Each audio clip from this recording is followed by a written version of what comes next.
खबरों की शुरुआत करेंगे बिहार के मुख्यमंत्री नीतीश कुमार से, जिनके एक आपत्तिजनक बयान पर बवाल मच गया है। नीतीश कुमार ने कल विधानसभा में जनसंख्या नियंत्रण को लेकर आपत्तिजनक बयान दिया। नीतीश ने जाति सर्वे की रिपोर्ट पर विस्तार से बात करते हुए महिलाओं की शिक्षा ने राज्य में जनसंख्या को नियंत्रण करने में मदद की है, लेकिन जब उन्होंने इस पर विस्तार से बोलना शुरू किया तो हर कोई हैरान रह गया। जब बीजेपी ने नीतीश कुमार के खिलाफ मोर्चा खोल दिया है, अब दिल्ली से पटना तक बीजेपी ने नीतीश के खिलाफ प्रदर्शन किया है। पटना में विपक्ष ने विधानसभा के बाहर नीतीश के खिलाफ नारेबाजी की। बीजेपी नीतीश के इस्तीफे की मांग कर रही है। तो मुझे लगता है कि अब ये मुख्यमंत्री के पद पर बने रहने लायक नहीं है। अब मुख्यमंत्री को इस्तीफा दे देना चाहिए। और महिलाओं के बारे में जिस प्रकार की टिप्पणी कर रहे हैं, ये उनके मानसिक दिवालियेपन को दर्शाता है। बहुत ही घटिया सोच है ये। बिहार के जो मुख्यमंत्री हैं, उन्होंने जिस तरह से बात की, वो भी असेंबली में इंडिया गठबंधन की बात कर रहे हैं, तो वहाँ की प्रियंका गांधी जी या सोनिया जी या ममता बनर्जी इसके बारे में क्यों नहीं बोल रही हैं? क्यों नहीं इसके बारे में बात कर रही हैं? क्यों इसके बारे में आवाज़ नहीं उठा रही हैं? सब तो बिल्कुल चुप बैठे हैं। तो वहीं प्रधानमंत्री नरेंद्र मोदी ने गुना की रैली में नीतीश कुमार का नाम लिए बिना उनके आपत्तिजनक बयान को लेकर इंडिया गठबंधन पर निशाना साधा। इस इंडी अलायंस के एक बहुत बड़े नेता जो इंडी अलायंस का झंडा लेकर के घूम रहे हैं, जो देश की वर्तमान सरकार को उखाड़ फेंकने के लिए भांति भांति के खेल खेल कर रहे हैं, वो इंडी अलायंस के नेता ने विधानसभा के अंदर, जिस सभा में माताएं बहनें भी मौजूद थी, कोई कल्पना नहीं कर सकता है, ऐसी भाषा में बद्दी बातें की। कोई शर्म नहीं है उनको। इतना ही नहीं, इंडी अलायंस का एक भी नेता माताओं बहनों के इतने भयंकर अपमान के खिलाफ एक शब्द बोलने के लिए तैयार नहीं हुआ। जो माताओं बहनों के प्रति ये दृष्टिकोण रखते हैं, वो कभी आपका भला कर सकते हैं माताएं बहनें? हालांकि नीतीश कुमार के इस बयान पर इतना हो हल्ला मचने के बाद से नीतीश ने अपने इस विवादित बयान पर विधानसभा में माफी मांग ली है। उन्होंने कहा है कि अगर किसी को उनकी बात से दुख पहुंचा है तो वो माफी मांगते हैं। अगर मेरी किसी बात को लेकर के तकलीफ हुई है तो मैं अपनी बात को वापस करता हूं और मैं अपनी निंदा करता हूं। मैं दुख प्रकट करता हूं कि मेरे किसी एक शब्द के चलते अगर किसी को तकलीफ हुई है तो आपने कहा मुख्यमंत्री शर्म करें। मैं न सिर्फ शर्म कर रहा हूं, मैं इसके लिए दुख प्रकट कर रहा हूं और अपनी सारी चीजों को वापस लेता हूं और मैं महिलाओं के पक्ष में है। हालांकि नीतीश कुमार की इस माफी के बाद भी जो विवाद है वो थम नहीं रहा है और राष्ट्रीय महिला आयोग की अध्यक्ष रेखा शर्मा ने कहा है कि सिर्फ माफी मांगने से काम नहीं चलेगा। नीतीश के बयान को विधानसभा के रिकॉर्ड से भी हटाना चाहिए। अगर उनको नॉलेज देनी थी तो बहुत सारे तरीके हैं जिस तरीके से वो नॉलेज दे सकते हैं। एक्शंस और वर्ड्स दोनों ही बहुत भद्दे थे और एक भद्दे मजाक की तरह थे। केवल माफी मांगना एक उसका उपाय नहीं है। स्पीकर को, बिहार असेंबली स्पीकर को उनके अगेंस्ट एक स्टेप लेना चाहिए, एक्सपंज करने चाहिए उनके डायलॉग। और बिहार में जाति सर्वे के आंकड़ों को लेकर मचा हुआ है घमासान। सर्वे बिहार की बदहाली बयान कर रहा है। बिहार की इस बदहाली के लिए कौन है जिम्मेदार? किसने किया बिहार को फेल? आज आवाज अड्डा में इसी पर करेंगे बड़ी चर्चा शाम 7:57 पर। और अब बात करेंगे 2024 के सेमीफाइनल की।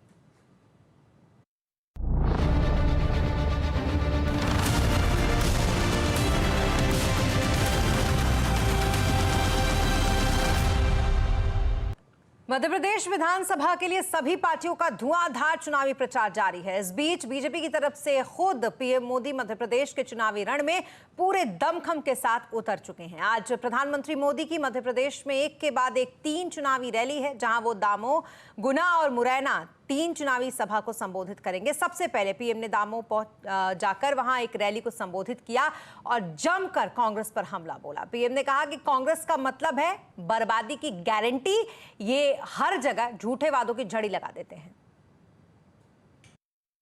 अगर गलती से भी कांग्रेस मध्य प्रदेश सरकार में आ गई तो हर काम में 85% कमीशन तय है। कांग्रेस का मतलब ही है बर्बादी की गारंटी। भाइयों, वहां की जनता इन्हें सबक सिखाने के लिए खुद सड़कों पर उतर आई है। कांग्रेस ने हिमाचल और कर्नाटका में भी झूठे वायदों की झड़ी लगा दी थी। कांग्रेस ने वहां चुनावों से पहले वादा किया था कि महिलाओं के खाते में पैसे डाले जाएंगे। माताएं बहनें आज भी इंतजार कर रही हैं कि उनका पैसा कब खाते में आएगा। साथियों, ये कांग्रेस भी जानती है कि एमपी का युवा इनके भ्रष्ट और अक्षम ट्रैक रिकॉर्ड पर विश्वास नहीं करता। और अब बात सांसों पर मचे संकट की।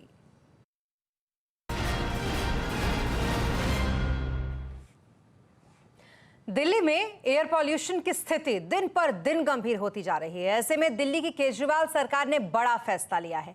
दिल्ली के सभी स्कूलों में 9 नवंबर से 18 नवंबर के बीच विंटर ब्रेक लगाने का आदेश दिया गया। आमतौर पर दिल्ली के स्कूलों में जनवरी दिसंबर में इस तरीके से विंटर वेकेशन होता है, लेकिन इस बार पॉल्यूशन को देखते हुए नवंबर में ही विंटर ब्रेक का फैसला लिया गया। तो वहीं सरकार ने स्मॉग टावर को पूरी क्षमता के साथ चलाने के निर्देश जारी किए हैं। साथ ही ग्रैब के सभी नियमों को सख्ती से लागू करने के आदेश भी सरकार की तरफ से दिए गए हैं। हमने पहला ऑर्डर जारी किया है कि कल तक फुल स्मॉग टावर जो है फुल कैपेसिटी में उनको स्टार्ट किया जाए। डीपीसीसी को यह निर्देश दिया गया है। उसी तरह से रियल टाइम सोर्स अप्रोचमेंट स्टडी को किसी भी कीमत पर कल तक जो है उनका पेमेंट करके और उसको कल तक उसको चालू किया जाए। साथ ही साथ सुप्रीम कोर्ट ने एक ऑर्डर में ऑब्जर्वेशन दिया था कि इस समय खासतौर से जो लोकल जो आग की घटनाएं होती हैं, बायोमास बर्निंग की घटनाएं होती हैं, उस पर कार्रवाई की जाए। यानी कि कुल मिलाकर हर तरीके से कोशिश पॉल्यूशन को रोकने की है, लेकिन स्थिति क्या बनी हुई है और किस तरीके के नियम और अभी लागू होते हुए दिखाई देंगे। हमारे साथ दीपाली इस वक्त बनी हुई हैं। दीपाली, बताएं क्या कुछ स्थिति है दिल्ली में प्रदूषण की? देखिए, दिल्ली में प्रदूषण की स्थिति की बात करें स्मिता, तो कोई भी सुधार नजर नहीं आ रहा है। लगातार 8वां दिन है जब दिल्ली में प्रदूषण, खासतौर पर AQI की बात करें, वो सीवियर कैटेगरी में ही मौजूद है। कई तरह के प्रतिबंध लगाए जा रहे हैं। ग्रैब की स्टेज 4 को लागू कर दिया गया है, लेकिन कोई सुधार होता हुआ नजर नहीं आया है। और अब इस बीच बड़ा फैसला दिल्ली सरकार ने ये लिया है कि जो विंटर ब्रेक जिसका जिक्र आपने किया कि राजधानी दिल्ली में हर साल दिसंबर के आखिर और जनवरी के पहले हफ्ते तक विंटर ब्रेक रहता था, लेकिन अब उसे प्रदूषण संकट के चलते प्रीपोन कर दिया गया है। अब राजधानी दिल्ली के सभी स्कूलों में, जिसमें निजी और सरकारी स्कूल शामिल हैं, यहां पर 9 नवंबर से लेकर 8 नवंबर तक विंटर ब्रेक का ऐलान किया जा चुका है। लेकिन इस फैसले के बाद एक जो असमंजस की स्थिति है वो 10वीं और 12वीं क्लासेस के सामने है, क्योंकि बोर्ड की क्लासेस हैं ये, और अभी राजधानी दिल्ली के कई सारे स्कूल्स ऐसे हैं जहां पर प्री बोर्ड एग्जाम्स या तो शुरू होने वाले हैं या उसको शुरू करने की तैयारी की जा रही है। तो ऐसे में जो 10वीं और 12वीं क्लास के स्टूडेंट्स हैं उनके पास क्या कुछ ऑप्शंस निकल कर आएगी ये देखना होगा। और वहीं ये जो बड़ा फैसला लिया गया है, मैं आपको बता दूं कि एक्सपर्ट्स भी लगातार इस बात को सामने रख रहे थे कि जिस तरह से दिल्ली में प्रदूषण का लेवल बढ़ता जा रहा है तो बच्चों की स्वास्थ्य पर इसका बुरा असर देखने को मिल सकता है। यही वजह है कि ग्रैब की स्टेज 4 के तहत ये फैसला लिया गया है कि अब जो सर्दी की छुट्टियां हैं, हालांकि सर्दी का मौसम तो दिल्ली में पूरी तरह से नहीं आया है, लेकिन सर्दी की छुट्टियों का ऐलान कर दिया है प्रदूषण संकट की वजह से। जी, बहुत शुक्रिया तमाम डिटेल्स के लिए आपका दीपाली।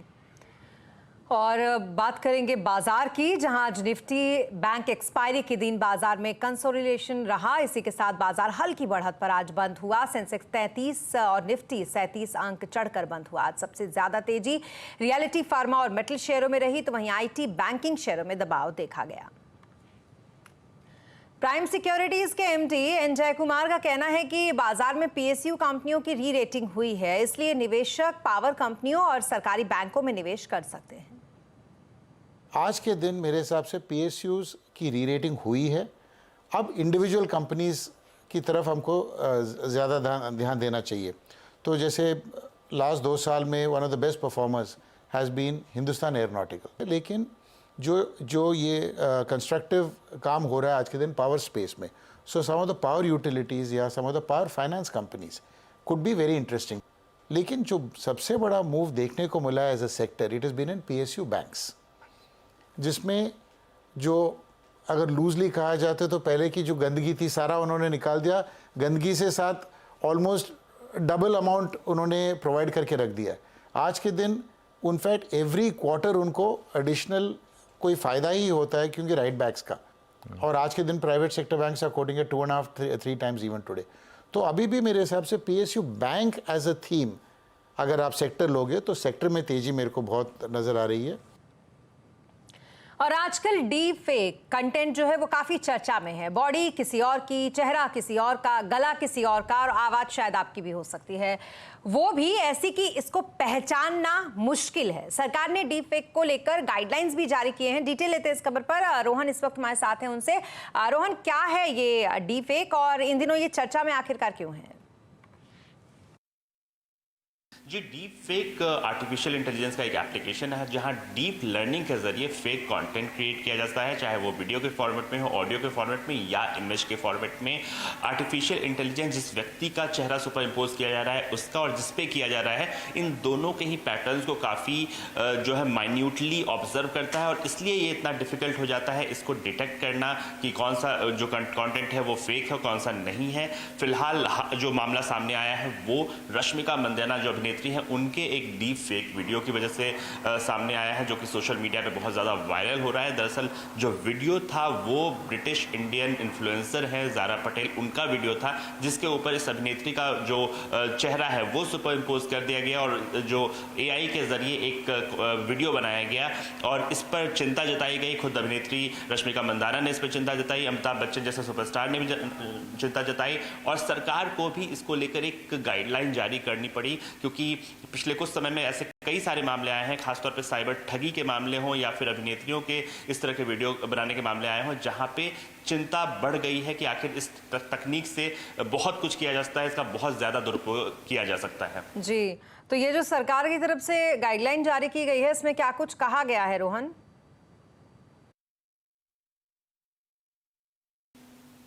जी, सरकार की तरफ से डीप फेक के ऊपर जो गाइडलाइन जारी की गई है उसमें 3 महत्वपूर्ण बातें हैं। सबसे पहले तो जो विक्टिम्स हैं डीप फेक वीडियोज़ के, उनसे कहा गया है कि वो अपने नियरेस्ट पुलिस स्टेशन में जाके तुरंत इस पर एफआईआर दर्ज करा सकते हैं, उसके बाद जो है इस पर प्रॉम्प्ट एक्शन लिया जाएगा। दूसरी तरफ बहुत ही कड़े शब्दों का इस्तेमाल किया गया है जो सोशल मीडिया प्लेटफॉर्म्स हैं, चाहे वो ट्विटर हो, फेसबुक हो, इंस्टाग्राम हो, इस तरह के प्लेटफॉर्म्स हैं, और उनसे कहा गया है कि उनकी जिम्मेदारी है ये इंश्योर करना कि उन पे प्लेटफॉर्म पर किसी भी तरह का जो फेक कॉन्टेंट है या जो डीप फेक वीडियोज़ हैं वो ना आए, और अगर इस तरह के मामले आते हैं तो उनके खिलाफ सरकार कार्रवाई करेगी, इसमें कहा गया है। और साथ ही जो आईटी एक्ट है उसका हवाला दिया गया है। ये कहा गया है कि अगर जो विक्टिम है या सरकार है वो दोनों ही चाहें तो इस तरह के मामलों में इस तरह के प्लेटफॉर्म्स पर कोर्ट में ले जा सकती है, ये कहा गया है। और तीसरी तरफ जो कंटेंट क्रिएट करते हैं लोग, उनको भी वार्निंग दी गई है। आईटी एक्ट के जो सेक्शन 66D है उसका हवाला दिया गया है और कहा गया है कि 3 साल की जेल या 1 लाख रुपए तक का जुर्माना इसका प्रावधान है और सरकार इस तरह के मामलों को काफ़ी कड़ाई से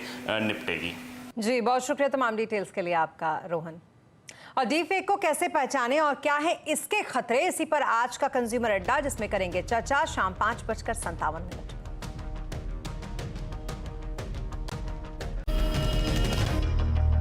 और ब्रेक के बाद एक बार फिर आपका स्वागत है और अब बात क्रिकेट वर्ल्ड कप की।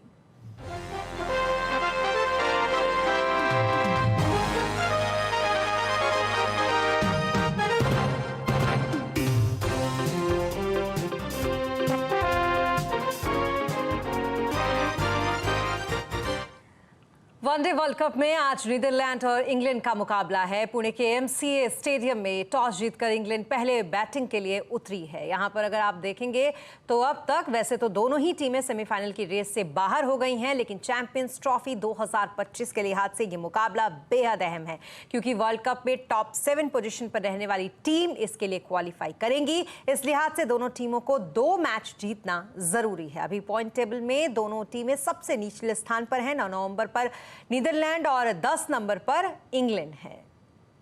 कल के मैच में ग्लेन मैक्सवेल ने डबल सेंचुरी के दम पर ऑस्ट्रेलिया को धमाकेदार जीत दिलाई। अफगानिस्तान को 3 विकेट से हराकर इस मैच में लग रहा था कि अफगानिस्तान एक बार फिर कोई बड़ा उलटफेर कर देगा, लेकिन 91 रन पर ऑस्ट्रेलिया ने 7 विकेट गंवा दिए। लेकिन मैक्सवेल ने ना सिर्फ 201 नॉट आउट की अद्भुत पारी खेली, बल्कि अफगानों के अरमानों पर पानी भी फेर दिया। मैक्सवेल ने अपनी पारी में 21 चौके 10 छक्के लगाए। इस जीत के साथ अब ऑस्ट्रेलिया सेमीफाइनल में अपनी जगह पक्की कर चुकी है। और इसी के साथ इस बुलेटिन में फिलहाल इतना ही, लेकिन खबरों पर लगातार अपडेट के लिए आप बने रहें CNBC आवाज के साथ।